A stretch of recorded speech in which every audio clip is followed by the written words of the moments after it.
Hi hello everyone, welcome to my channel Srishti tutorial for maths. ನಾನು ಇವತ್ತು quadratic equation ಅಂದ್ರೆ ವರ್ಗ ಸಮೀಕರಣಗಳು ಎನ್ನುವಂತಹ SSLC ಚಾಪ್ಟರ್ ನಲ್ಲಿ ಪ್ರಮುಖವಾಗಿ 4 ಅಂಕದ ಒಂದು ಕ್ವಶನ್ SSLC ಬೋರ್ಡ್ ಎಕ್ಸಾಮ್ ನಲ್ಲಿ 100% ಇರುತ್ತೆ. ಸೊ 100% ಇರುವಂತಹ 4 ಅಂಕದ ಕ್ವಶನ್. ಸೊ ಆ ಒಂದು ಕ್ವಶನ್ ಅನ್ನ ಹೇಗೆ ಸಾಲ್ವ್ ಮಾಡೋದು ಅಂತಕ್ಕಂಥದಕ್ಕೆ ಸಂಬಂಧಪಟ್ಟಾಗೆ ವೆರಿ ಇಂಪಾರ್ಟೆಂಟ್ ಕ್ವಶನ್ಸ್, ಕೆಲವೊಂದು ಮೋಸ್ಟ್ ಇಂಪಾರ್ಟೆಂಟ್ ಆಗಿರುವಂತಹ ಪ್ರಶ್ನೆಗಳನ್ನ ಇವತ್ತು ನಿಮ್ ಜೊತೆಗೆ ಹಂಚ್ಕೊಳ್ತಾ ಇದ್ದೀನಿ. ಜೊತೆಗೆ ಅವುಗಳನ್ನ ಸಾಲ್ವ್ ಮಾಡೋದು ಹೇಗೆ ಅನ್ನೋದನ್ನ ತಿಳಿಸ್ತಾ ಇದ್ದೀನಿ. ಸೊ ದಯವಿಟ್ಟು ಚಾನಲ್ ಯಾರು ಸಬ್ಸ್ಕ್ರೈಬ್ ಮಾಡಿಲ್ವೋ ಚಾನಲ್ ಸಬ್ಸ್ಕ್ರೈಬ್ ಮಾಡಿ, ವಿಡಿಯೋಸ್ ಲೈಕ್ ಮಾಡಿ, ಶೇರ್ ಮಾಡಿ, ಜೊತೆಗೆ ಕಮೆಂಟ್ ಮಾಡಿ ಅಂತ ಹೇಳ್ತಾ ಬನ್ನಿ ಕ್ಲಾಸ್ ಶುರು ಮಾಡೋಣ. ಕ್ವಶನ್ ನಂಬರ್ 1 ಏನ್ ಹೇಳ್ತಾ ಇದೆ ಅಂತಕ್ಕಂಥದ್ದನ್ನ ನೋಡೋದಾದ್ರೆ, ಇವು ಸಾಮಾನ್ಯವಾಗಿ LBA ಅಂತಕ್ಕಂಥದ್ದನ್ನ ಏನೋ ಒಂದು ಬುಕ್ಲೆಟ್ ಅನ್ನ ಮಾಡಿದ್ದಾರೆ, ಗೌರ್ಮೆಂಟ್ ಇಂದ ಬಿಟ್ಟಿದ್ದಾರೆ.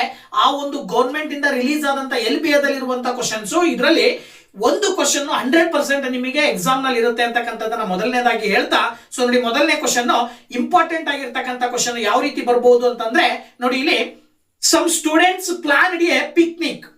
The budget for the food was rupees 900 as 10 of them failed to join the picnic. The cost of the food for each member was increased by rupees 15. Find how many students went for the picnic. So ಇದನ್ನೇ Kannada medium ನಲ್ಲಿ ನೋಡೋದಾದ್ರೆ, ಒಂದು ಶಾಲೆಯಲ್ಲಿನ ಕೆಲವು ವಿದ್ಯಾರ್ಥಿಗಳು ಒಂದು ಪ್ರವಾಸವನ್ನು ಆಯೋಜಿಸಿದರು. ಆ ಪ್ರವಾಸದಲ್ಲಿ ಆಹಾರಕ್ಕಾಗಿ ತಗಲುವ ಒಟ್ಟು ಖರ್ಚು 900 ರೂಪಾಯಿಗಳು. ಕಾರಣಾಂತರಗಳಿಂದ 10 ವಿದ್ಯಾರ್ಥಿಗಳು ಪ್ರವಾಸಕ್ಕೆ ಹೋಗಲು ಸಾಧ್ಯವಾಗದಿರುವುದರಿಂದ ಪ್ರತಿಯೊಬ್ಬರಿಗೂ ಆಹಾರಕ್ಕಾಗಿ ತಗಲುವ ಖರ್ಚು 15 ರೂಪಾಯಿಗಳು ಹೆಚ್ಚಾದರೆ ಪ್ರವಾಸಕ್ಕೆ ಹೋದ ವಿದ್ಯಾರ್ಥಿಗಳ ಸಂಖ್ಯೆ ಕಂಡುಹಿಡಿಯಿರಿ. ನೋಡಿ ಕ್ವಶನ್ ಈ ರೀತಿ ಇದೆ. ಸೊ ಈ ಒಂದು ಪ್ರಶ್ನೆಯನ್ನ ಸುಲಭವಾಗಿ ಹೇಗೆ ಸಾಲ್ವ್ ಮಾಡೋದು ಅಂತಕ್ಕಂಥದ್ದನ್ನ ನೋಡೋದಾದ್ರೆ, ಸೊ ಆಕ್ಚುಲಿ ಕ್ವಶನ್ ಏನ್ ಹೇಳ್ತಾ ಇದೆಯಪ್ಪ ಅಂತ ಹೇಳಿದ್ರೆ, ಶಾಲೆಯಲ್ಲಿ ಕೆಲವು ವಿದ್ಯಾರ್ಥಿಗಳು ಸೇರಿ ಒಂದು ಪ್ರವಾಸಕ್ಕೆ ಹೋಗ್ಲಿಕ್ಕೆ ನಿರ್ಧಾರ ಮಾಡಿದ್ದಾರೆ.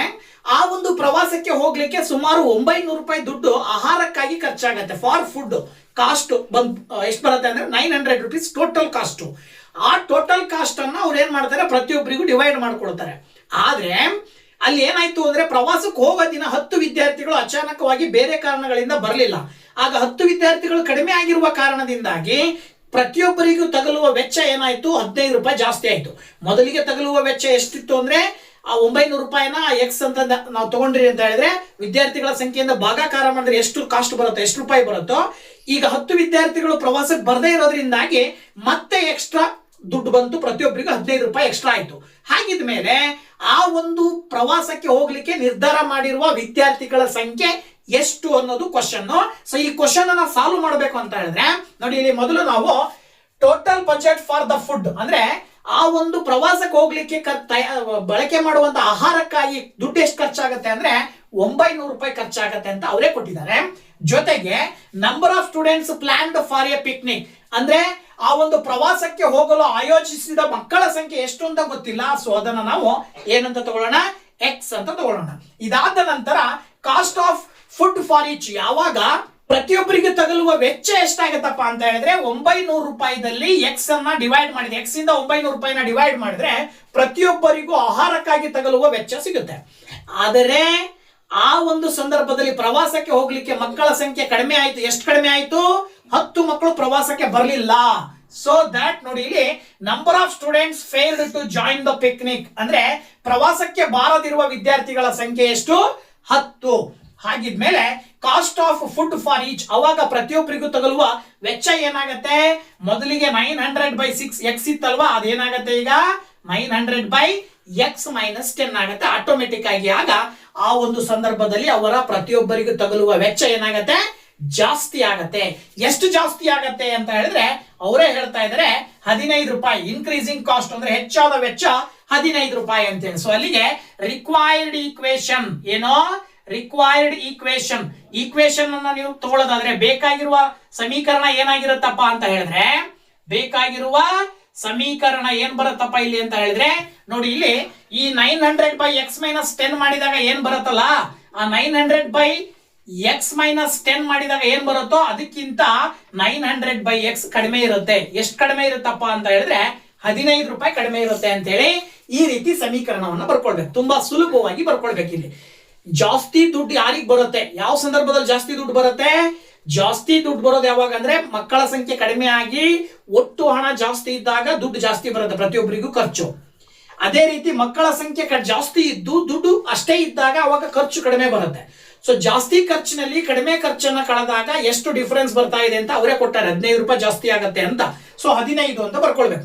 ಈಗ ಇದನ್ನ ನೀವು ಸಿಂಪ್ಲಿಫಿಕೇಶನ್ ಮಾಡ್ತಾ ಹೋದಾಗ ಕೆಳಗಡೆ ಇರುವ ಲಾಸ ಡಿನಾಮಿನೇಟರ್ ಛೇದಗಳನ್ನ ಲಾಸ ತಗೊಂಡ್ರಿ ಅಂತ ಹೇಳಿದ್ರೆ ಏನ್ ಬರುತ್ತೆ ನೋಡಿ, ಇಲ್ಲಿ x-10 ಇಂಟು ಎಕ್ಸ್ ಅಂತ ಬರ್ಕೊಳ್ತೀರಾ. ಮೇಲ್ಗಡೆ 900 ಅನ್ನ ಪಕ್ಕದಲ್ಲಿರೋ ಡಿನಾಮಿನೇಟರ್ ಇಂದ ಮಲ್ಟಿಪ್ಲೈ ಮಾಡಿದ್ರೆ 900x ಬರುತ್ತೆ. ಈಗ 900 ಇದನ್ನ x-10 ಇಂದ ಮಲ್ಟಿಪ್ಲೈ ಮಾಡ್ತೀರಾ, ದಟ್ ಈಸ್ ಈಕ್ವಲ್ ಟು 15 ಅಂತ ಬರೀಬಹುದು. ಇದಾದ ನಂತರ ನೋಡಿ ಇಲ್ಲಿ 900x ಬರೀತಿರಲ್ಲ as it is, 900x minus ಈ 900 ಇಂದ x ಅನ್ನ ಮಲ್ಟಿಪ್ಲೈ ಮಾಡಿದ್ರೆ 900x ಬರುತ್ತೆ. Minus into minus plus 900 into 10 ಮಾಡಿದ್ರೆ 9000 ಬರುತ್ತೆ. Divided by x into x ಮಾಡಿದ್ರೆ x square minus 10 into x ಮಾಡಿದ್ರೆ 10x that is equal to 15 ಬರುತ್ತೆ ಆನ್ಸರ್. ಇದಾದ ನಂತರ ಇಲ್ಲಿ 900x ಎರಡೂ ಕಡೆ ಕ್ಯಾನ್ಸಲ್ ಆಗುತ್ತೆ, ಮಧ್ಯದ ಚಿಹ್ನೆ ಮೈನಸ್ ಇದೆ, ಇದಕ್ಕೆ ಪ್ಲಸ್ ಇರೋದ್ರಿಂದ ಎರಡೂ 900x ಗಳು ಕ್ಯಾನ್ಸಲ್ ಆದವು ಅಂದ್ರೆ ಇಲ್ಲಿ ಏನು ಉಳಿತದೆ, 9000 ಉಳಿತದೆ. ಈ x ಸ್ಕ್ವೇರ್ ಮೈನಸ್ 10x ಅನ್ನ ಈಕ್ವಲ್ ಇಂದ ಆ ಕಡೆ ಕಳಿಸಿದ್ರೆ 15 into x square minus 10x ಬರುತ್ತೆ. ನೆಕ್ಸ್ಟ್ ಸ್ಟೆಪ್ ನೋಡಿ, ಇಲ್ಲಿ 9000 is equal to 15 into x square ಮಾಡಿದ್ರೆ 15x ಸ್ಕ್ವೇರ್ ಮೈನಸ್ 15 ಇಂಟು 10 ಮಾಡಿದ್ರೆ 150x.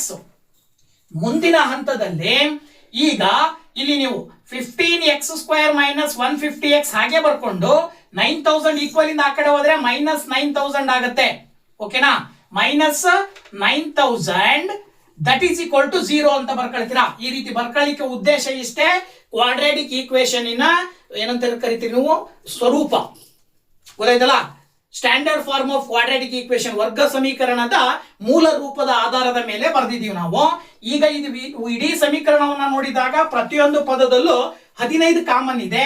ಸೊ 15ರಿಂದ ನೀವು ಭಾಗಾಕಾರ ಮಾಡಿದ್ರಿ ಅಂತ ಹೇಳಿದ್ರೆ ನೋಡಿ, ಇಲ್ಲಿ x ಸ್ಕ್ವೇರ್ ಬರುತ್ತೆ, ಇಲ್ಲಿ 10x ಬರುತ್ತೆ, ಇಲ್ಲಿ 15ರಿಂದ 9000 ಭಾಗಾಕಾರ ಮಾಡಿದ್ರೆ 600 ಬರುತ್ತೆ.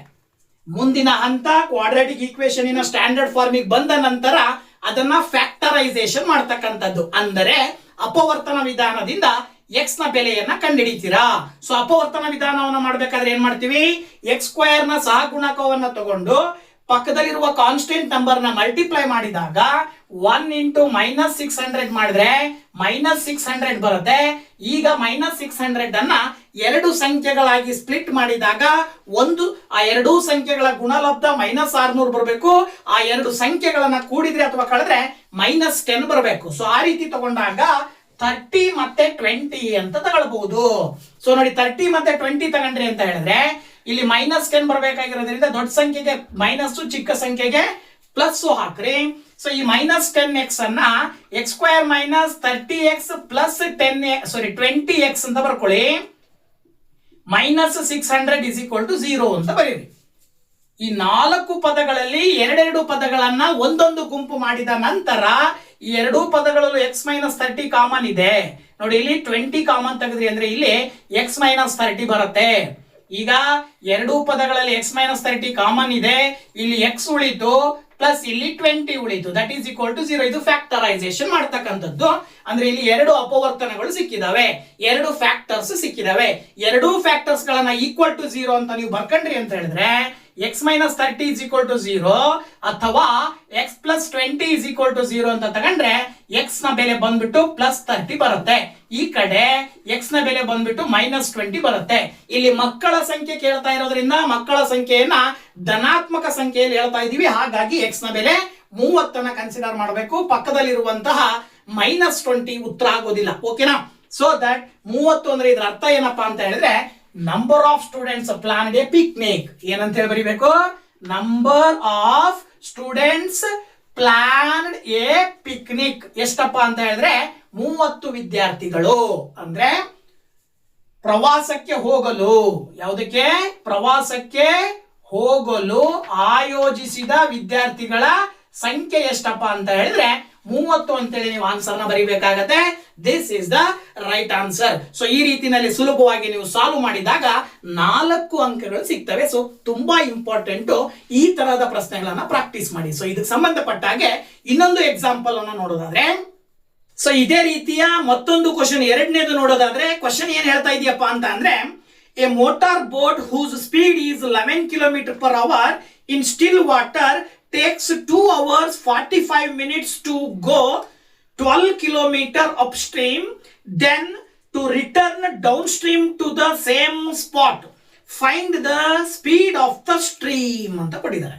ಸೊ ಇದನ್ನ ಕನ್ನಡ ಮೀಡಿಯಂ ನಲ್ಲಿ ಹೇಳೋದಾದ್ರೆ, ಒಂದು ಮೋಟಾರ್ ದೋಣಿಯ ಜವವು ನಿಶ್ಚಲ ನೀರಿನಲ್ಲಿ 11 ಕಿಲೋಮೀಟರ್ ಪ್ರತಿ ಗಂಟೆ ಆಗಿದೆ. ಆ ದೋಣಿಯು ಪ್ರವಾಹಕ್ಕೆ ಎದುರಾಗಿ 12 ಕಿಲೋಮೀಟರ್ ದೂರ ಚಲಿಸಲು ಹಾಗೂ ಪ್ರವಾಹದೊಡನೆ ಮೊದಲ ಸ್ಥಾನಕ್ಕೆ ಹಿಂತಿರುಗಲು ತೆಗೆದುಕೊಳ್ಳುವ ಸಮಯ 2 ಗಂಟೆ 45 ನಿಮಿಷಗಳು. ಹಾಗಾದರೆ ಪ್ರವಾಹದ ಜವವನ್ನು ಕಂಡು ಹಿಡಿಯಿರಿ. ಸೊ ಕ್ವಶನ್ ಏನ್ ಹೇಳ್ತಾ ಇದೆ ಮತ್ತೆ ಅದನ್ನ ಹೇಗೆ ಸಾಲ್ವ್ ಮಾಡೋದು ಅಂತಕ್ಕಂಥದ್ದನ್ನ ನೋಡ್ತಾ ಹೋಗೋಣ. ಸೊ ಇಲ್ಲಿ ಕ್ವಶನ್ ಹೇಳುವ ಪ್ರಕಾರ ಏನಪ್ಪಾ ಅಂತ ಹೇಳಿದ್ರೆ, ಒಂದು ದೋಣಿ ನೀರಿನಲ್ಲಿ ಚಲಿಸ್ತಾ ಇದೆ. ಸೊ ಆಕ್ಚುಯಲ್ ಆಗಿ ನಿಂತ ನೀರಿನಲ್ಲಿ ಆ ಒಂದು ದೋಣಿಯ ವೇಗವನ್ನ ಕೊಟ್ಟಿದ್ದಾರೆ. ಎಷ್ಟಪ್ಪ ಅಂತ ಹೇಳಿದ್ರೆ, ನಿಂತ ನೀರಿನಲ್ಲಿ ದೋಣಿಯ ವೇಗ 11 ಕಿಲೋಮೀಟರ್ ಪ್ರತಿ ಗಂಟೆಗೆ ಆ ಒಂದು ಕೆಪಾಸಿಟಿಯನ್ನ ಹೊಂದಿರತಕ್ಕಂಥ ದೋಣಿ ಏನ್ ಮಾಡ್ತಾ ಇದೆ ಅಂದ್ರೆ, ಹರಿಯುವಂತಹ ಪ್ರವಾಹದ ಒಂದು ಜಾಗದಲ್ಲಿ ದೋಣಿಯನ್ನ ಬಿಡ್ತಾ ಇದೀವಿ ಅಂತ ಅಂದಾಗ, ಆ ಒಂದು ಮೋಟಾರ್ ಬೋಟ್ ಬಂದ್ಬಿಟ್ಟು ನೀರು ಹರಿಯುವ ದಿಕ್ಕಿನಲ್ಲಿ, ಅಂದ್ರೆ ಪ್ರವಾಹ ಏನ್ ಹೋಗ್ತಾ ಇದೆ, ಪ್ರವಾಹದ ದಿಕ್ಕಿನಲ್ಲಿ ಹೋಗ್ಬೇಕಾದ್ರೆ ಏನ್ ಮಾಡುತ್ತೆ ಅಂತ ಹೇಳಿದ್ರೆ, ಆ ಪ್ರವಾಹಕ್ಕೆ ಒಂದು ಕೆಪಾಸಿಟಿ ಇರುತ್ತೆ. ಪ್ರವಾಹ ನೀರು ಹರಿತಾ ಇದೆ ಅಂದ್ರೆ ಹರಿಯುವ ನೀರಿಗೂ ಕೂಡ ಒಂದು ವೇಗ ಇರುತ್ತೆ. ಆ ಹರಿಯುವ ನೀರಿನ ವೇಗವನ್ನ ಬಳಸ್ಕೊಂಡು ಅದೇನ್ ಮಾಡುತ್ತೆ, ಡೌನ್ ಸ್ಟ್ರೀಮ್ ಅಲ್ಲಿ ಸ್ವಲ್ಪ ವೇಗವಾಗಿ ಹೋಗುತ್ತೆ. ಅದೇ ಬೋಟು ವಾಪಸ್ ಅಪ್ ಸ್ಟ್ರೀಮ್ ಅಲ್ಲಿ ಬರಬೇಕು ಅಂತ ಅಂದಾಗ ಏನ್ ಮಾಡುತ್ತೆ ಅಂದ್ರೆ, ಅಪ್ ಸ್ಟ್ರೀಮ್ ಅಲ್ಲಿ ಬರ್ಬೇಕಾದ್ರೆ ಪ್ರವಾಹ ಹರಿಯುವ ದಿಕ್ಕಿನ ವಿರುದ್ಧವಾಗಿ ಬರ್ಬೇಕಾದಾಗ ಪ್ರವಾಹದ ದಿಕ್ಕನ್ನ ತಡೆಗಟ್ಟಿ ಮುಂದಕ್ಕೆ ಬರ್ಬೇಕಾಗತ್ತೆ. ಅಂದ್ರೆ ಅವಾಗ ಏನಾಗುತ್ತೆ, ಅದರ ಒಂದು ವೇಗ ಕಡಿಮೆ ಆಗತ್ತೆ. ಸೊ ಇದರ ಆಧಾರದ ಮೇಲೆ ಅಪ್ ಸ್ಟ್ರೀಮ್ ಅಲ್ಲಿ ಮತ್ತೆ ಡೌನ್ ಸ್ಟ್ರೀಮ್ ಅಲ್ಲಿ ಎರಡರಲ್ಲೂ ಕೂಡ ಬೋಟ್ ಚಲಿಸಿದ ನಂತರ ಸುಮಾರು 2.25 ಗಂಟೆ ಸಮಯವನ್ನು ತಗೊಂಡು ಏನ್ ಮಾಡ್ತಾ ಇದೆ ಅದು ಬೋಟ್ ಅಂತ ಹೇಳಿದ್ರೆ, ಸುಮಾರು 12 ಕಿಲೋಮೀಟರ್ ದೂರವನ್ನ ತಲುಪ್ತಾ ಇದೆ. ಗೊತ್ತಾಯ್ತಲ್ವಾ? ಆ 12 ಕಿಲೋಮೀಟರ್ ದೂರವನ್ನ ತಲುಪಲಿಕ್ಕೆ ಸುಮಾರು 2.25 ಗಂಟೆ ಟೈಮ್ ತಗೊಂಡಿದೆ. ಅದರಲ್ಲಿ ಅರ್ಧ ಡೌನ್ ಸ್ಟ್ರೀಮ್ ಇದೆ, ಅರ್ಧ ಅಪ್ ಸ್ಟ್ರೀಮ್ ಇದೆ. ಎರಡನ್ನ ಕೂಡಿಸಿದಾಗ ನಿಮಗೆ ಏನ್ ಬರುತ್ತೆ, 2.25 ಗಂಟೆ ಬರುತ್ತೆ. ಹಾಗಿದ ಮೇಲೆ ಅಲ್ಲಿ ನೀರು ಹರಿಯುವ ವೇಗ, ಪ್ರವಾಹದ ವೇಗವನ್ನ ಕಂಡಿಡಿರಿ ಅಂತ question. So that speed of the stream ಅಂದ್ರೆ ಪ್ರವಾಹದ ವೇಗವನ್ನ ನೀವು x km/h ಅಂತ ತಗೊಳ್ರಿ. ಜೊತೆಗೆ speed of motor boat in still water, ನಿಂತ ನೀರಿನಲ್ಲಿ ಆ ಒಂದು ಮೋಟಾರ್ ಬೋಟ್ ಅಂದ್ರೆ ದೋಣಿಯ ವೇಗ ಎಷ್ಟಿರುತ್ತೆ ಅಂದ್ರೆ ಸುಮಾರು 11 ಕಿಲೋಮೀಟರ್ ಪ್ರತಿ ಗಂಟೆ ಈ ಒಂದು ಕೆಪಾಸಿಟಿಯನ್ನ ಹೊಂದಿದೆ. ಹಾಗಿದ ಮೇಲೆ ಅಲ್ಲಿ ಏನಾಗುತ್ತೆ, ಬೋಟ್ ದೋಣಿಯ ಒಂದು ಅಪ್ ಸ್ಟ್ರೀಮ್ ಸ್ಪೀಡ್ ಏನಾಗುತ್ತೆ, ಪ್ರವಾಹದ ವಿರುದ್ಧ ದಿಕ್ಕಿನಲ್ಲಿ ಹೋಗ್ಬೇಕಾದಾಗ ದೋಣಿಯ ಒಂದು ವೇಗ ಏನಾಗುತ್ತೆ, ಕಡಿಮೆ ಆಗತ್ತೆ. ಎಷ್ಟು ಕಡಿಮೆ ಆಗತ್ತೆ, ಪ್ರವಾಹದ ವೇಗದಷ್ಟು ಕಡಿಮೆ ಆಗುತ್ತೆ. ಅಂದ್ರೆ 11 - x ಅಂತ ಹೇಳ್ತೀವಿ. ಅಂದ್ರೆ speed of motor boat in up stream, ಪ್ರವಾಹದ ವಿರುದ್ಧ ದಿಕ್ಕಿನಲ್ಲಿ ದೋಣಿಯ ವೇಗ ಏನಾಗಿರುತ್ತಪ್ಪ ಅಂತ ಹೇಳಿದ್ರೆ 11 - x km/h ಅಂತ ಹೇಳ್ತೀವಿ. ಹಾಗೇನೆ ಇನ್ನ ಡೌನ್ ಸ್ಟ್ರೀಮ್ ಅಲ್ಲಿ ಏನಾಗುತ್ತೆ ಅಂದ್ರೆ, ಮೋಟಾರ್ ಬೋಟಿನ ವೇಗಕ್ಕೆ ಪ್ರವಾಹದ ವೇಗನು ಕೂಡ ಸೇರ್ಕೊಳ್ಳುತ್ತೆ. ಆಗ ಏನಾಗುತ್ತೆ ಅಂತ ಹೇಳಿದ್ರೆ 11 + x km/h ಆಗುತ್ತೆ. ಇದು ಯಾವ್ದ್ರದ್ದು ವೇಗ, ಮೋಟಾರ್ ಬೋಟಿನ ಡೌನ್ ಸ್ಟ್ರೀಮ್ ವೇಗ. ಅದೇ ಮೋಟಾರ್ ಬೋಟಿನ ಅಪ್ ಸ್ಟ್ರೀಮ್ ಅಲ್ಲಿ ಅದರ ವೇಗ ಏನಿರುತ್ತೆ, 11 - x ಇರುತ್ತೆ. ಇನ್ನ time taken by the boat to travel upstream, ಹಾಗಿದ್ರೆ ಪ್ರವಾಹದ ವಿರುದ್ಧ ದಿಕ್ಕಿನಲ್ಲಿ ಬೋಟ್ ಚಲಿಸಲಿಕ್ಕೆ ಎಷ್ಟು ಸಮಯವನ್ನು ತೆಗೆದುಕೊಳ್ಳುತ್ತೆ. ಆಕ್ಚುಯಲ್ ಆಗಿ ನಾವೇನ್ ಮಾಡ್ತೀವಿ, ಸೂತ್ರ ಬಳಸ್ತೀವಲ್ವಾ, ಏನೋ d = s/t ಅಂತ ಹೇಳಿ ಸೂತ್ರ. ಅದೇ ರೀತಿನೇ ನಿಮಗೆ ಟೈಮ್ ಬೇಕು ಅಂತ ಹೇಳಿದ್ರೆ t = ಏನು, d/s ಅಂತ ಹೇಳ್ತೀವಿ ನಾವು, d/s. ಈ ಸೂತ್ರವನ್ನ ಬಳಕೆ ಮಾಡಿದ್ರಿ ಅಂತ ಹೇಳಿದ್ರೆ ನೋಡಿ, ಇಲ್ಲಿ ಏನಾಗುತ್ತೆ, ಟಿ ಟೈಮ್ ಬಂದ್ಬಿಟ್ಟು ಟೋಟಲ್ ದೂರ ಎಷ್ಟಪ್ಪ ಅಂದ್ರೆ ಹೋಗ್ಲಿಕ್ಕೆ 12 ಕಿಲೋಮೀಟರ್, ಬರ್ಲಿಕ್ಕೆ 12 ಕಿಲೋಮೀಟರ್. ಸೊ ಹೋಗ್ಲಿಕ್ಕೆ 12 ಕಿಲೋಮೀಟರ್ ಅಂತ ಹೇಳಿದ್ರೆ 12 ಡಿವೈಡೆಡ್ ಬೈ ಇದು ಸ್ಪೀಡ್ ಅಂತ ಹೇಳಿದ್ರೆ ಯಾವ್ದು ಬರುತ್ತೆ ಅಂದ್ರೆ ಡೌನ್ ಸ್ಟ್ರೀಮ್ ಇಂದು 11 - x ಆಗಿರುತ್ತೆ. ಅದೇ ರೀತಿನೇ time taken by the boat to travel downstream, ಪ್ರವಾಹದ ದಿಕ್ಕಿನಲ್ಲಿ ದೋಣಿ ಚಲಿಸಲು ತೆಗೆದುಕೊಂಡ ಸಮಯ ಏನಾಗತ್ತಪ್ಪ ಅಂತ ಹೇಳಿದ್ರೆ ಅದು ಕೂಡ ನೀವು ಒಂದು t1 ತಗೊಳ್ರಿ, ಇನ್ನೊಂದು t2 ತಗೊಳ್ರಿ, 12 ಡಿವೈಡೆಡ್ ಬೈ 11 + x ಆಗತ್ತೆ. ಸೊ ಈ ಎರಡು ಸಮಯಗಳನ್ನ ಕೂಡಿದಾಗ ಒಟ್ಟು ಗಂಟೆ ಎಷ್ಟಾಗತ್ತೆ, 2.25 ಗಂಟೆ ಆಗತ್ತೆ ಅಂತ ಕೊಟ್ಟಿದ್ದಾರೆ. ಸೊ ಅದ್ರ ಪ್ರಕಾರ ನೀವು ಇಲ್ಲಿ ಏನ್ ಮಾಡ್ರಿ ಅಂತ ಹೇಳಿದ್ರೆ T1 ಪ್ಲಸ್ T2 ಮಾಡ್ರಿ, ನಿಮಗೆ 2.5 2 3/4 2.25 ಗಂಟೆ ಅಂದ್ರೆ ಈ ರೀತಿ ಬರೀತೀವಿ ತಾನೆ ನಾವು. So T1 plus T2 is equal to ಏನಾಗುತ್ತೆ 2 3/4 ಅಂತ ಹೇಳಿ ಬರೀಬಹುದು. T1 ಅಂತ ಹೇಳಿದ್ರೆ ಏನು ನೋಡಿ, ಇಲ್ಲಿ 12 ಡಿವೈಡೆಡ್ ಬೈ 11 ಮೈನಸ್ ಎಕ್ಸ್. ಈ ಕಡೆ T2 ಅಂತ ಹೇಳಿದ್ರೆ ಮತ್ತೆ 12 divided by 11 plus x, that is equal to ಈ ಒಂದು ಯಾವ ಭಿನ್ನರಾಶಿ ಇದು, ಮಿಶ್ರ ಭಿನ್ನರಾಶಿ ಇದೆ. ಮಿಶ್ರ ಭಿನ್ನರಾಶಿಯನ್ನು ಏನು ವಿಷಮ ಭಿನ್ನರಾಶಿಗೆ ಕನ್ವರ್ಟ್ ಮಾಡಿದ್ರೆ, ಮಿಕ್ಸ್ಡ್ ಫ್ರಾಕ್ಷನ್ ಇಂಪ್ರಾಪರ್ ಫ್ರಾಕ್ಷನ್ ಗೆ ಕನ್ವರ್ಟ್ ಮಾಡಿದ್ರೆ 4 2 8 3 11 ಡಿವೈಡೆಡ್ ಬೈ 4 ಅಂತ ಬರೀತೀವಿ. ಈಗ ಇದನ್ನ ನೀವೇನ್ ಮಾಡ್ಬೇಕು, LCM ತಗೊಂಡು ಡಿನಾಮಿನೇಟರ್ ಗಳಿಗೆ LCM ತಗೊಂಡು ಲಾಸಾ ತಗೊಂಡು ಛೇದಗಳನ್ನ ಲಾಸಾ ಮಾಡಿ ಸುಲಭ ರೂಪದಲ್ಲಿ ಬರ್ಕೊಂಡು ವರ್ಗ ಸಮೀಕರಣ ರೂಪಕ್ಕೆ ತಂದು ಸಿಂಪ್ಲಿಫೈ ಮಾಡಬೇಕು. ಸೊ ನೋಡಿ ಇಲ್ಲಿ ಕೆಳಗಡೆ ಏನ್ ಮಾಡಬಹುದು ಅಂದ್ರೆ 11 minus X into 11 minus X plus X ಬರುತ್ತೆ. ಮೇಲ್ಗಡೆ 12 ಅನ್ನ 11 ಪ್ಲಸ್ ಎಕ್ಸ್ ಇಂದ ಮಲ್ಟಿಪ್ಲೈ ಮಾಡಬೇಕು. ಈ 12 ಅನ್ನ 11 ಮೈನಸ್ ಎಕ್ಸ್ ಇಂದ ಮಲ್ಟಿಪ್ಲೈ ಮಾಡಬೇಕು. That is equal to 11 divided by 4 ಅಂತ ಬರೀತೀರಾ. ಇದಾದ ನಂತರ 12 ಇಂಟು 11 ಮಾಡಿದ್ರೆ ನಿಮಗೆ ಆಕ್ಚುಯಲ್ ಆಗಿ ಎಷ್ಟು ಬರುತ್ತೆ ಅಂತ ಹೇಳಿದ್ರೆ 132 ಬರುತ್ತೆ. ಪ್ಲಸ್ 12 ಇಂಟು ಎಕ್ಸ್ ಮಾಡಿದ್ರೆ 12x ಬರುತ್ತೆ. ಹಾಗೆ ಇಲ್ಲಿ 12 ಇಂಟು 11 ಮಾಡಿದ್ರೆ ಮತ್ತೆ 132 ಬರುತ್ತೆ. ಮೈನಸ್ 12 ಇಂಟು ಎಕ್ಸ್ ಮಾಡಿದ್ರೆ 12x ಬರುತ್ತೆ. Divided by 11 minus X into 11 plus X ಅಂದ್ರೆ ನಿಮಗೆ ಒಂದು ಆಲ್ಜಿಬ್ರಾಯಿಕ್ ಐಡೆಂಟಿಟಿ ನೆನಪಿಗೆ ಬರುತ್ತೆ, a plus B into a minus B. So a plus B into a minus B ಇದ್ರೆ ಏನಂತ ಬರೀತೀರಿ, a square minus B square. So ಅದ್ರ ಪ್ರಕಾರ 11 ಸ್ಕ್ವೇರ್ ಮೈನಸ್ ಎಕ್ಸ್ ಸ್ಕ್ವೇರ್ ಅಂತ ಬರ್ಕೊಂಡ್ರಿ ಅಂತ ಹೇಳಿದ್ರೆ ನೋಡಿ, ಇಲ್ಲಿ 11 square minus x square is equal to 11/4 ಅಂತ ಬರೀತೀರಾ. ಇಲ್ಲಿ 12x ಕ್ಯಾನ್ಸಲ್ ಆಗುತ್ತೆ. 132 ಗೆ 132 ಅನ್ನ ಕೂಡ್ರಿ, ನಿಮಗೆ ಎಷ್ಟು ಬರುತ್ತೆ, 132 ಗೆ 132 ಕೂಡಿರಿ ಅಂದ್ರೆ ನಿಮಗೆ 264 ಬರುತ್ತೆ. ಎಷ್ಟು ಬರುತ್ತೆ, 264 ಬರುತ್ತೆ. ಜೊತೆಗೆ ಇಲ್ಲಿ ಕೆಳಗಡೆ ಇರುವ 11 ಸ್ಕ್ವೇರ್ ಮೈನಸ್ ಎಕ್ಸ್ ಸ್ಕ್ವೇರ್ ನ ಈಕ್ವಲ್ ಇಂದ ಆ ಕಡೆ ಕಳಿಸಿರಿ, ಅಥವಾ ಇಲ್ಲೇ ಬರ್ಕೊಂಡ್ಬಿಡ್ರಿ ನೀವು. 11 ಸ್ಕ್ವೇರ್ ಮಾಡಿದ್ರೆ ಆಕ್ಚುಯಲ್ ಆಗಿ 121 ಬರುತ್ತೆ. ಎಕ್ಸ್ ಅನ್ನ ಸ್ಕ್ವೇರ್ ಮಾಡಿದ್ರೆ ನೀವು X square as it is ಬರುತ್ತೆ 11 ಡಿವೈಡೆಡ್ ಬೈ 4. ಈಗ ನೀವು ಕ್ರಾಸ್ ಮಲ್ಟಿಪ್ಲಿಕೇಶನ್ ಮಾಡ್ಕೊಂಡ್ರಿ ಅಂತ ಹೇಳಿದ್ರೆ ನೋಡಿ, ಇಲ್ಲಿ 264 ಇಂಟು 4 ಮಾಡ್ತೀರಾ, 11 ಇಂಟು 121 ಮೈನಸ್ ಎಕ್ಸ್ ಮಾಡ್ತೀರಾ. 264 ಇಂಟು 4 ಮಾಡಿದ್ರೆ ನಿಮಗೆ ಏನ್ ಬರುತ್ತೆ, 1056 ಬರುತ್ತೆ. ಇಲ್ಲಿ 11 ಇಂಟು 121 ಮಾಡಿದ್ರಿ ಅಂತ ಹೇಳಿದ್ರೆ 1321 ಬರುತ್ತೆ. ಓಕೆನಾ. ಮೈನಸ್ ಈ 11 ಇಂಟು ಎಕ್ಸ್ ಮಾಡಿದ್ರೆ 11x ಅಂತ ಬರೀತೀರಾ, ರೈಟ್. ಸೊ ಇದು ಎಕ್ಸ್ ಸ್ಕ್ವೇರ್ ಅಲ್ವಾ, ಇದು ಕೂಡ ಎಕ್ಸ್ ಸ್ಕ್ವೇರ್ ಅಂತ ಬರ್ಕೊಂಡ್ರಿ ಅಂತ ಹೇಳಿದ್ರೆ 11x ಸ್ಕ್ವೇರ್. ಇದಾದ ನಂತರ ಈ 1321 ಅನ್ನ ಈ ಕಡೆ ತಗೊಂಡ್ಬಂದ್ರೆ 1056 minus 1321 is equal to minus 11x square ಅಂತ ಬರೀತೀರಾ. 1056 ಅಲ್ಲಿ 1321 ಅನ್ನ ನೀವು ಕಳೆದ್ರಿ ಅಂತ ಹೇಳಿದ್ರೆ ಆನ್ಸರ್ ಏನ್ ಬರುತ್ತಪ್ಪ ಅಂತ ನೋಡೋದಾದ್ರೆ ಮೈನಸ್ 275 ಬರುತ್ತೆ. That is equal to minus 11x square. ನೋಡಿ, ಈಗ ಮೈನಸ್ ಮೈನಸ್ ಕ್ಯಾನ್ಸಲ್ ಆಗುತ್ತೆ. 11 ಇಂದ 275 ಅನ್ನ ನೀವು ಕ್ಯಾನ್ಸಲ್ ಮಾಡಿದ್ರಿ ಅಂತ ಹೇಳಿದ್ರೆ 25 ಬರುತ್ತೆ. That is equal to x square ಅಂತ ಬರೀತೀರಾ. ಸೊ ಇಲ್ಲಿ ಎಕ್ಸ್ ಇರುವಂತ ಸ್ಕ್ವೇರ್ ಅನ್ನ ಕ್ಯಾನ್ಸಲ್ ಮಾಡಿದ್ರಿ ಅಂದ್ರೆ 25 ಗೆ ರೂಟ್ ಬರುತ್ತೆ. ಇದ್ರ ಅರ್ಥ ಏನಪ್ಪಾ ಅಂದ್ರೆ ಎಕ್ಸ್ ನ ಬೆಲೆ ಪ್ಲಸ್ ಆರ್ ಮೈನಸ್ 5 ಬರುತ್ತೆ. So x plus or minus 5 ಅಂತ ಹೇಳಿದ್ರೆ ಎಕ್ಸ್ ಇಸ್ ಈಕ್ವಲ್ ಟು 5 ಅಂತ ಕನ್ಸಿಡರ್ ಮಾಡಿದ್ರಿ ಅಂತ ಹೇಳಿದ್ರೆ ನೀವು ಏನ್ ಬರೀಬಹುದಪ್ಪ ಅಂತ ಹೇಳಿದ್ರೆ speed of the stream. Question ಕೇಳಿದಾರೆ ನಿಮಗೆ ಅಲ್ವಾ, ಏನೋ ಸ್ಪೀಡ್ ಆಫ್ ದ ಸ್ಟ್ರೀಮ್.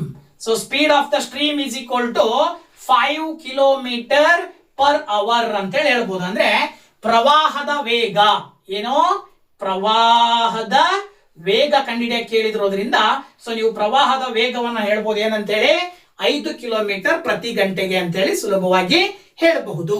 ಓಕೆನಾ. ಇನ್ನ ನೆಕ್ಸ್ಟ್ ಕ್ವಶನ್ ಅನ್ನ ನೋಡೋಣ. ಹಾಗೆ ಇನ್ನೊಂದು ಮೂರನೇ ಕ್ವಶನ್ ಮತ್ತೊಂದು ನೋಡೋಣ. ಏನ್ ಹೇಳ್ತಾ ಇದೆಯಪ್ಪ ಕ್ವಶನ್ ಅಂತ ಹೇಳಿದ್ರೆ, an express train takes 1 hour less than a passenger train to travel 132 km per hour 132 km between two towns A and B. The average speed of the express train is 11 km per hour, more than that of a passenger train. Find the average speed of these trains ಅಂತ ಕೊಟ್ಟಿದ್ದಾರೆ.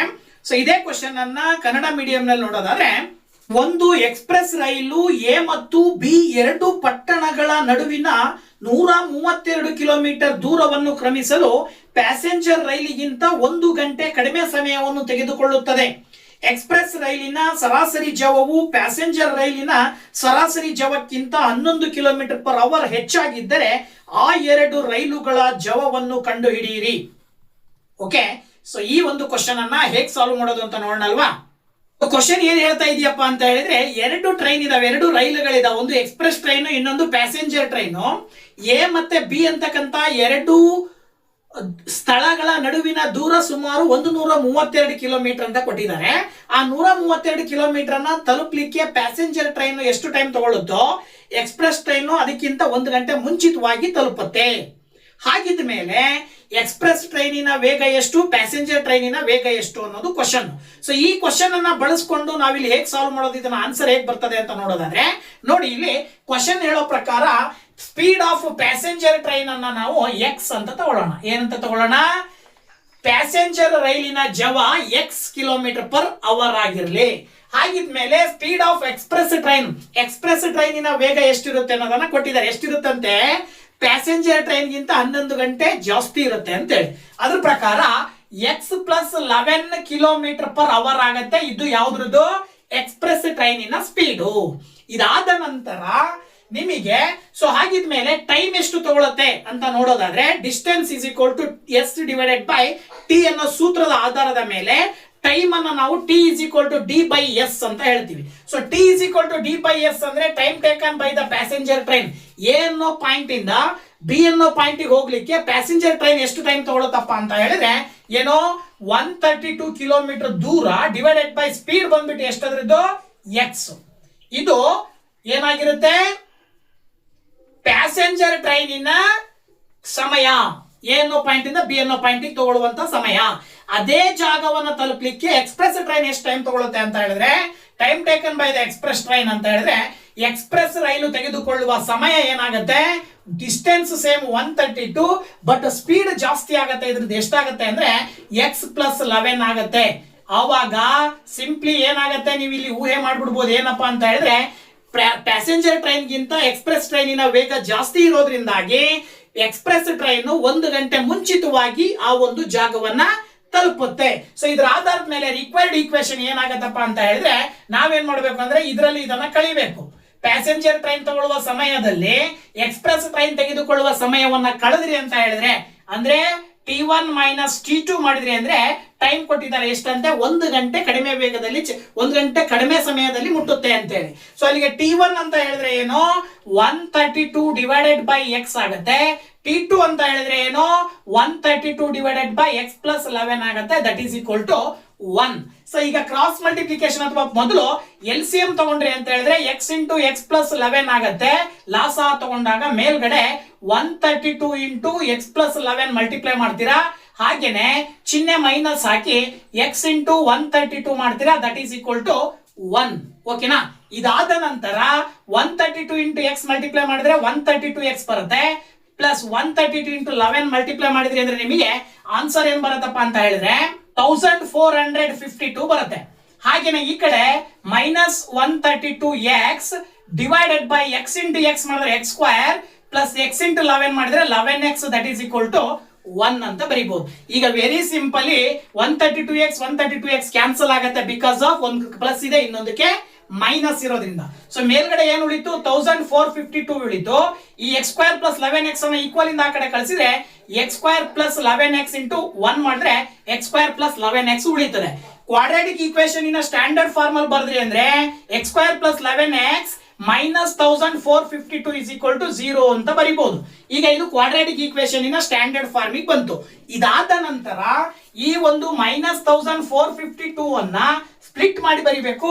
ಗುಣಾಕಾರ ಮಾಡಿದ್ರೆ minus 1452 ಬರಬೇಕು. ಒಂದರಲ್ಲಿ ಒಂದನ್ನ ಕಳೆದ್ರೆ ಎಷ್ಟು ಬರಬೇಕು? 11 ಬರಬೇಕು ಅಂತ ಹೇಳಿದ್ರೆ ವೆರಿ ಸಿಂಪಲಿ ನೀವು 44 ಇಂಟು 33 ಮಾಡಿದ್ರಿ ಅಂದ್ರೆ 1452 ಬರುತ್ತೆ. ಸೊ ಚಿಹ್ನೆ ಮೈನಸ್ ಇರೋದ್ರಿಂದ ಇಲ್ಲಿ ಪ್ಲಸ್ ಇರೋದ್ರಿಂದ ದೊಡ್ಡ ಸಂಖ್ಯೆಗೆ ಚಿಹ್ನೆ ಪ್ಲಸ್ ಹಾಕ್ರಿ, ಚಿಕ್ಕ ಸಂಖ್ಯೆಗೆ ಚಿಹ್ನೆ ಮೈನಸ್ ಹಾಕ್ರಿ. ಸೊ ಈಗ ಏನ್ ಬರುತ್ತೆ ಅಂದ್ರೆ x square plus 44x minus 33x minus 1452 is equal to 0 ಅಂತ ಬರೀಬಹುದು. ಈಗ ನೋಡಿ ಇಲ್ಲಿ ಇವೆರಡು ಒಂದ್ ಗ್ರೂಪ್ ಮಾಡಿದ್ರಿ ಅಂತ ಹೇಳಿದ್ರೆ ಇವೆರಡರಲ್ಲೂ ಕೂಡ ಎಕ್ಸ್ ಕಾಮನ್ ಇದೆ, ಎಕ್ಸ್ ಪ್ಲಸ್ 44 ಬರುತ್ತೆ. ಹಾಗೆ ಇವೆರಡರಲ್ಲೂ 3 ಕಾಮನ್ ಇದೆ, ಆಗ ಇಲ್ಲೂ ಕೂಡ ಮೈನಸ್ 44 ಬರುತ್ತೆ. ಸೊ ಆಕ್ಚುಲಿ 3 ಅಲ್ಲ, ಇದು 33x ಅಲ್ವಾ. ಸೊ ದಟ್ ಇಲ್ಲಿ 33 ಬರ್ಕೊಳ್ತೀರಾ. ಇದಾದ ನಂತರ x ಪ್ಲಸ್ 44 ಅನ್ನೋದು ಒಂದು ಫ್ಯಾಕ್ಟರ್ ಆದ್ರೆ x ಮೈನಸ್ 33 ಅನ್ನೋದು ಒಂದು factor, that is equal to 0. So very simply x plus 44 is equal to 0 ಅಂತ ಒಂದ್ಸರಿ ತಗೊಳ್ರಿ. ಹಾಗೇನೆ x minus 33 is equal to 0 ಅಂತ ಮತ್ತೊಂದು ಟೈಮ್ ತಗೊಳ್ರಿ. ಈಗ ವೆರಿ ಸಿಂಪಲ್ ಆಗಿ ಆನ್ಸರ್ ಬರ್ತಾ ಇದೆ ನೋಡಿ. ಇಲ್ಲಿ x is equal to minus 44 ಬರುತ್ತೆ, ಈ ಕಡೆ x is equal to plus 33 ಬರುತ್ತೆ. ಸೊ ಧನಾತ್ಮಕ ಚಿಹ್ನೆಯನ್ನ ಯಾವ ಸಂಖ್ಯೆ ಹೊಂದಿರುತ್ತೋ ಅದನ್ನ ಆನ್ಸರ್ ಅಂತ ಕನ್ಸಿಡರ್ ಮಾಡಿದ್ರೆ x ನ ಬೆಲೆ 33 ಬರ್ತಾ ಇದೆ ಅಂದ್ರೆ speed of the passenger train, speed of passenger train ಅಂದ್ರೆ ಏನರ್ಥ? ಪ್ಯಾಸೆಂಜರ್ ರೈಲಿನ ವೇಗ ಅಥವಾ ಜವ ಅಂತ ತಗೊಳ್ತೀವಿ ನಾವು. ಪ್ಯಾಸೆಂಜರ್ ರೈಲಿನ ಜವ ಬಂದ್ಬಿಟ್ಟು ಎಕ್ಸ್ ಅಂತ ತಗೊಂಡಿರೋದ್ರಿಂದ 33 ಕಿಲೋಮೀಟರ್ ಪ್ರತಿ ಗಂಟೆ, 1 ಗಂಟೆಗೆ 33 ಕಿಲೋಮೀಟರ್ ವೇಗದಲ್ಲಿ ಪ್ಯಾಸೆಂಜರ್ ಟ್ರೈನ್ ಚಲಿಸುತ್ತೆ. ಹಾಗಿದ್ಮೇಲೆ ಎಕ್ಸ್ಪ್ರೆಸ್ ಟ್ರೈನಿನ ವೇಗ, speed of express train is equal to x plus 11 ಅಂತ ತಗೊಂಡಿರೋದ್ರಿಂದ ಈ ಒಂದು ಬಂದಿರುವಂತ ಬೆಲೆ ಎಕ್ಸ್ ಗೆ ಪ್ಲಸ್ 11 ಸೇರಿಸಿದ್ರಿ ಅಂದ್ರೆ 44 ಕಿಲೋಮೀಟರ್ ಪರ್ ಅವರ್ ಅಂತ ಹೇಳಿದ್ರೆ ಎಕ್ಸ್ಪ್ರೆಸ್ ರೈಲಿನ ಜವವು ಎಷ್ಟಿರುತ್ತೆ ಅಂದ್ರೆ 44 ಕಿಲೋಮೀಟರ್ ಪ್ರತಿ ಗಂಟೆಗೆ ಅಂತೇಳಿ ನೀವು ಆನ್ಸರ್ ಅನ್ನ ಬರಿಬೇಕಾಗತ್ತೆ. ಸೊ ಈ ರೀತಿ ನೀವು ಆನ್ಸರ್ ಹೇಳ್ಬಹುದು ಈ ಒಂದು 4 ಅಂಕದ ಪ್ರಶ್ನೆಗೆ. ಓಕೆನಾ? ಓಕೆ, ಇನ್ನೊಂದು ರೀತಿಯ ಕ್ವಶನ್ ಅನ್ನು ನೋಡೋಣ. ಎಕ್ಸಾಂಪಲ್ ಆಗಿ ಏನ್ ಹೇಳ್ತಾ ಇದೆ ಕ್ವಶನ್ ಅಂತ ಹೇಳಿದ್ರೆ, age of person A is 26 years more than age of person B. The product of their ages 3 years from now will be 360. Find the present age of person A and person B.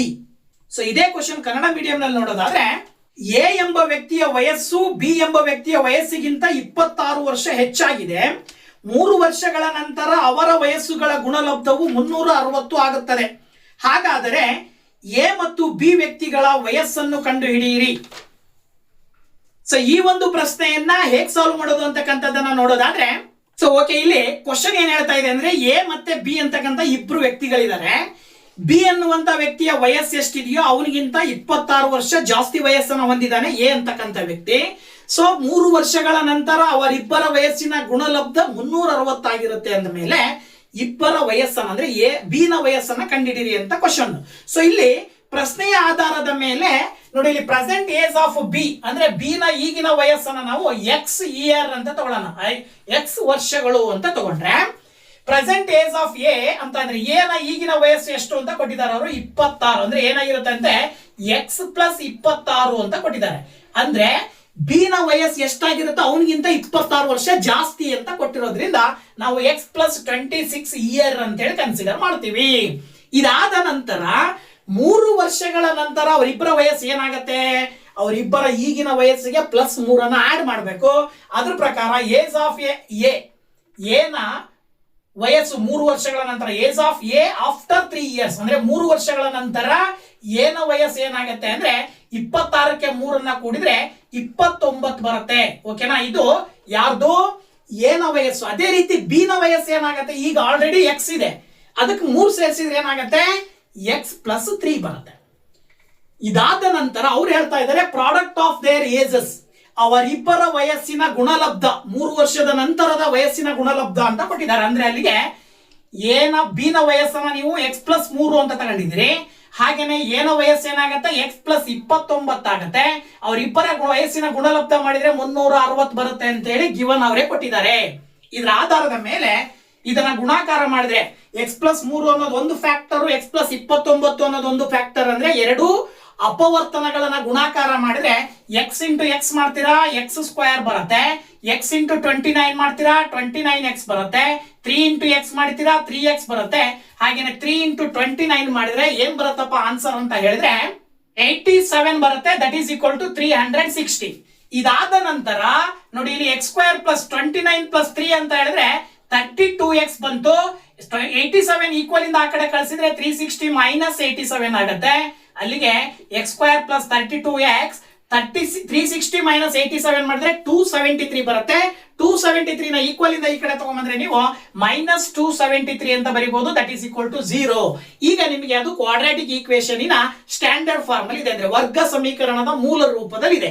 So ಈ ಒಂದು ವರ್ಗ ಸಮೀಕರಣದ ಮೂಲ ರೂಪದಲ್ಲಿರುವಂತಹ equation ಅನ್ನ simplify ಮಾಡಿದಾಗ x ನ ಬೆಲೆ ಸಿಗುತ್ತೆ. ಫ್ಯಾಕ್ಟರೈಸೇಷನ್ ಮೆಥಡ್ ಅಂದ್ರೆ ಅಪವರ್ತನ ವಿಧಾನವನ್ನ ಬಳಕೆ ಮಾಡಿ. ಓಕೆನಾ? ಸೊ ಇಲ್ಲಿ 32 ಇದೆ, -273 ಇದೆ. ಸೊ -273 ಅನ್ನ ಸ್ಪ್ಲಿಟ್ ಮಾಡಿದ್ರೆ 32 ಬರಬೇಕು ಅಂದ್ರೆ ನೀವು ಯಾವ ಎರಡು ಸಂಖ್ಯೆಗಳನ್ನ ತಗೊಳ್ಬೇಕಾಗತ್ತಪ್ಪ ಅಂತ ಹೇಳಿದ್ರೆ 39 ಮತ್ತೆ 7 ಮಾಡಿದ್ರೆ ನೀವು 39 into 7 ಮಲ್ಟಿಪ್ಲೈ ಮಾಡಿದ್ರೆ 273 ಬರುತ್ತೆ. ಹಾಗಾಗಿ ಇಲ್ಲಿ ಪ್ಲಸ್ ಚಿಹ್ನೆ ಇರೋದ್ರಿಂದ ದೊಡ್ಡ ಸಂಖ್ಯೆಗೆ ಪ್ಲಸ್ ಚಿಹ್ನೆ, ಚಿಕ್ಕ ಸಂಖ್ಯೆಗೆ ಮೈನಸ್ ಚಿಹ್ನೆ ತಗೊಳ್ರಿ. Very simple. ಈಗ x² + 32x ಅನ್ನ 39x - 7x ಅಂತ ಬರ್ಕೊಂಡ್ರಿ. -273 is equal to 0. ಸೊ ಈಗ ನೀವು ವೆರಿ ಸಿಂಪಲ್ ಆಗಿ ಸ್ಪ್ಲಿಟ್ ಮಾಡಿ ಬರ್ಕೊಳ್ಬೇಕು. 32x ಅನ್ನ x² + 39x - 7x - 273 is equal to 0 ಅಂತ ಬರೀತೀರಾ. ಈ x² + 39x ಒಂದು ಗ್ರೂಪ್ ಮಾಡ್ರಿ, -7x - 273 ಒಂದು ಗ್ರೂಪ್ ಮಾಡಿ. ಏನ್ ಬರುತ್ತೆ ಅವಾಗ ಇಲ್ಲಿ? ಇವೆರಡರಲ್ಲೂ x ಕಾಮನ್ ಇದೆ, ಬ್ರಾಕೆಟ್ ನ ಒಳಗಡೆ x + 39 ಬರುತ್ತೆ. ಆಸ್ ಇಟ್ ಈಸ್ ಇವೆರಡರಲ್ಲೂ -7 ಕಾಮನ್ ತೆಗೆದ್ರೆ x + 39 ಬರುತ್ತೆ. That is equal to 0. ಮುಂದಿನ ಹಂತ x ನೋಡಿ x + 39 ಎರಡೂ ಕಡೆ ಕಾಮನ್ ಇರೋದ್ರಿಂದ ಒಂದ್ ಸಾರಿ ಬರೀತೀರಾ. ಇದಿಷ್ಟು ಪದದಲ್ಲಿ x ಕಾಮನ್ ಇದೆ, ಇದಿಷ್ಟು ಪದದಲ್ಲಿ -7 ಉಳಿದಿದೆ. That is equal to 0. ಈಗ ಎರಡೂ ಫ್ಯಾಕ್ಟರ್ ನ ಈಕ್ವಲ್ ಟು 0 ಅಂತ ಕನ್ಸಿಡರ್ ಮಾಡಿದ್ರಿ ಅಂತ ಹೇಳಿದ್ರೆ ನೋಡಿ, ಈಗ ಮುಂದಿನ ಹಂತದಲ್ಲಿ +39 ಈಕ್ವಲ್ ಇಂದ ಆ ಕಡೆ ಹೋದ್ರೆ -39 ಬರುತ್ತೆ. ಹಾಗೇನೆ -7 ಈಕ್ವಲ್ ಇಂದ ಆ ಕಡೆ ಹೋದ್ರೆ +7 ಬರುತ್ತೆ. ಇದರ ಅರ್ಥ ಏನು? ಪಾಸಿಟಿವ್ ವ್ಯಾಲ್ಯೂ x ಗೆ ಏನ್ ಬಂದಿದೆ? 7 ಬಂದಿದೆ ಅಂದ್ರೆ ಆನ್ಸರ್ 7 ಅಂದ್ರೆ ಅದರ ಅರ್ಥ ಪ್ರೆಸೆಂಟ್ ಏಜ್ ಆಫ್ ಬಿ. ಓಕೆನಾ? ನೋಡಿ ಇಲ್ಲಿ ಪ್ರೆಸೆಂಟ್ ಏಜ್ ಆಫ್ ಬಿ ಅಂದ್ರೆ ಈಗಿನ ಬಿ ನ ವಯಸ್ಸು ಎಷ್ಟು ಬರುತ್ತಪ್ಪ ಅಂತ ಹೇಳಿದ್ರೆ 7 ವರ್ಷ ಅಂತೇಳಿ ಸುಲಭವಾಗಿ ಹೇಳಬಹುದು. ಅದೇ ರೀತಿ ಪ್ರೆಸೆಂಟ್ ಏಜ್ ಆಫ್ ಎ, ಈಗಿನ ಎ ನ ವಯಸ್ಸು ಏನಪ್ಪಾ ಅಂತ ಹೇಳಿದ್ರೆ ಅದಕ್ಕೆ 26ಕ್ಕೆ x ಅನ್ನ ಸೇರಿಸಿದ್ರೆ ನೀವು 26ಕ್ಕೆ 7 ಅನ್ನ ಕೂಡಬೇಕು. ಸೊ 26ಕ್ಕೆ 7 ಅನ್ನ ಕೂಡಿದ್ರಿ ಅಂತ ಹೇಳಿದ್ರೆ ಏನ್ ಬರುತ್ತೆ ಆನ್ಸರ್ ಅಂತ ಹೇಳಿದ್ರೆ 33 ಬರುತ್ತೆ. ಸೊ 33 ಅಂತಕ್ಕಂಥದ್ದು ಏನಾಗಿರುತ್ತೆ? ಬಿ ನ ವಯಸ್ಸಾಗಿರುತ್ತೆ. ಓಕೆನಾ? ಸೊ ಈ ರೀತಿನಲ್ಲಿ 4 ಅಂಕದ ಒಂದು ಕ್ವಶನ್ ಕ್ವಾಡ್ರಾಟಿಕ್ ಈಕ್ವೇಶನ್ ಪಾಠದಲ್ಲಿ 100% ಬರುತ್ತೆ. ಸೊ ಯಾವ ರೀತಿಯ ಕ್ವಶನ್ ಬರುತ್ತೆ ಅನ್ನೋದಕ್ಕೆ ಸಂಬಂಧಪಟ್ಟ ಹಾಗೆ ಕೆಲವೊಂದು ಎಕ್ಸಾಂಪಲ್ಸ್ ಗಳನ್ನ ತೋರಿಸಿದೀನಿ. ವಿವಿಧ ರೀತಿಯಲ್ಲಿ ಇರ್ತಕ್ಕಂಥವು ಇವೆಲ್ಲವೂ ಕೂಡ ವಿಭಿನ್ನ ರೀತಿಯಲ್ಲಿ ಇರ್ತವೆ. ಈ 4 ವಿಭಿನ್ನ ರೀತಿಯ ಪ್ರಶ್ನೆಗಳ ಆಧಾರದ ಮೇಲೆ ನಿಮಗೆ ಕ್ವಶನ್ ಬರ್ತಕ್ಕಂಥದ್ದು. ದಯವಿಟ್ಟು ಇವು 4ರಲ್ಲಿ ಒಂದು ಕ್ವಶನ್ ಬರುವ ಸಾಧ್ಯತೆಗಳು ತುಂಬಾ ಇರ್ತಕ್ಕಂಥದ್ದನ್ನ ನೋಡ್ತಾ ಇದೀವಿ. ಸೊ ಹಾಗಾಗಿ ದಯಮಾಡಿ ಇದನ್ನ ನೀವು ಕ್ಲಿಯರ್ ಆಗಿ ಅರ್ಥ ಮಾಡ್ಕೊಳ್ಳಿ ಅಂತ ಹೇಳ್ತಾ, ಹಾಗೆ ವಿಡಿಯೋ ಇಷ್ಟ ಆದ್ರೆ ಲೈಕ್ ಮಾಡಿ, ಶೇರ್ ಮಾಡಿ, ಜೊತೆಗೆ ಕಮೆಂಟ್ ಮಾಡಿ ಅಂತ ಹೇಳ್ತಾ ಮುಂದಿನ ವಿಡಿಯೋದಲ್ಲಿ ಮತ್ತೊಂದು ಹೊಸ ವಿಷಯದೊಂದಿಗೆ ಅಂದ್ರೆ ಮತ್ತೊಂದು ಬೇರೆ ಚಾಪ್ಟರ್ ಇರುವ ಇಂಪಾರ್ಟೆಂಟ್ ಕ್ವಶನ್ಸ್ ನೊಂದಿಗೆ ಬರ್ತೀನಿ. ಅಲ್ಲಿ ತನಕ ವೇಟ್ ಮಾಡ್ತಾ ಇರಿ ಅಂತ ಹೇಳ್ತಾ once again thank you very much. Bye bye.